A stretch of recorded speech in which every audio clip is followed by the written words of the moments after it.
কোরবানির দিন আপনার গেটে দাঁড়িয়ে থাকা মানুষটাকে কখনো বড় আওয়াজে কথা বলবেন না। আপনার ঘরের দুয়ারে যখন একজন গরিব এসে এক টুকরো গোশত চায়, মনে রাখবেন খোদা কি কসম, আপনি বড় নসিবওয়ালা যে আপনি কাউকে এক টুকরা গোশত দিতে পারতেছেন।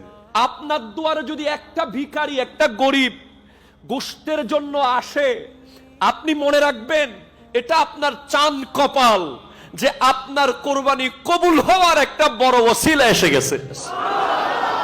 মনে রাখবেন পৃথিবীতে কেউ ব্যক্তিত্বহীন হয়ে জন্মায় না, প্রত্যেকটা মানুষের ব্যক্তিত্ব আছে। যেই মানুষ আপনার ঘরের দুয়ারে গোশতের জন্য আসে, সেই মানুষও কারো না কারো বাবা, সে কারো না কারো মা, সেই মানুষেরও ব্যক্তিত্ব আছে।